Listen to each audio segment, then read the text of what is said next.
ব্যাপারটা হচ্ছে যখন প্রধানমন্ত্রী এই কথাটা বলেছেন, তো ওনার ক্ষেত্রে আমরা যেটা অ্যাজিউম করতেছি যে ওনার মতে যারা হচ্ছে মুক্তিযোদ্ধার নাতিপতি তারা ছাড়া আমরা সবাই তো আর রাজাকারের নাতিপতি না, সাধারণ মানুষও তো ছিল মুক্তিযোদ্ধাদের সাথে, আমরাও তো সাহায্য করেছি, হয়তো বা আমরা তাদেরকে একদম সার্বিকভাবে সহযোগিতা করতে পারিনি, কিন্তু তারপর পিছন থেকে তো সহযোগিতা করেছি। এর মানে তো এই না যে আমরা সবাই রাজাকার। তাহলে ওনার একটু ভেবে চিন্তে আমাদের কথাটা একটু চিন্তা করা উচিত ছিল যে আসলে রাজাকার কারা, রাজাকার যারা ছিল তাদেরকে তো আর সার্টিফিকেট দিয়ে বলা হয়নি যে তারা রাজাকার। অবশ্যই আমি মনে করি ছাত্র সমাজ যেখানে জেগে উঠেছে সেখানে দাবি তো পূরণ হবে, এটা আমি মনে করি। কারণ সবসময় আমরা দেখে আসছি সেই আগে থেকেই যে রাজপথে যখন ছাত্র সমাজ নামে তখন সেই দাবি কখনো দমায় রাখা যায় না। তো আমি মনে করি হ্যাঁ, আমি তো বলছি না যে সবাই আমাদের বিপক্ষে, মন্ত্রীরা আমাদের সাথে কথা বলছেন, যারা বিজ্ঞ তারা নিশ্চয়ই আমাদের দাবি থেকে যৌক্তিক বলে মনে করবেন। এবং আমি মনে করি যখন ছাত্র সমাজ আমরা জেগে উঠেছি তখন আমাদের দাবি অবশ্যই আমরা আদায় করেই তারপরেই ঘরে ফিরবো। পরশু দিনের প্রথম আলো রিপোর্ট ছিল এটা যে 55,000 মুক্তিযোদ্ধার জন্ম হয়েছে 71 সালের পরে। তাহলে 71 সালের পরে যদি মুক্তিযোদ্ধাদের জন্ম হয় তাহলে তারা মুক্তিযুদ্ধ করলো কিভাবে?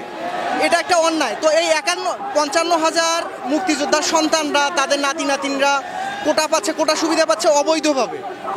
আমরা তো মুক্তিযোদ্ধার বিপক্ষেও না, বা মুক্তিযোদ্ধার সন্তানদের কোটা দেওয়ার বিপক্ষেও না। আমরা চাচ্ছি একটা সংস্কার হোক, যত বড় আছে সারা পৃথিবীতে কোথাও এত কোটা নেই। তো বলা চলে যে আমাদেরকে ইন জেনারেল করা হয়েছে, জেনারেলাইজ করে সবাইকে, যারা কোটার বিরুদ্ধে কথা বলতেছে সবাইকে আমাদেরকে রাজাকার বলা হয়েছে। আমরা তো সবাই রাজাকার না, রাজাকারের সন্তান না। রাজাকার কারা এটা লিস্ট তো সরকার করতে পারে, বা মুক্তিযোদ্ধা কারা এই লিস্টটা তো সরকার করতে পারে। গতকালকে মাননীয় প্রধানমন্ত্রী বললেন যে কারা প্রশ্ন ফাঁস করে কারা ক্যাডার হয়েছেন তাদের তালিকা সাংবাদিকরা করবে। তাদের তালিকা যদি সাংবাদিকরা করে তাহলে সরকার কেন আছে দেশে? সরকারের কাজটা কি আসলে? রাজাকার তো থাকতে পারে, কিন্তু আর রাজাকার যারা ছিল তাদের তো বিচার হয়ে গেছে অলরেডি।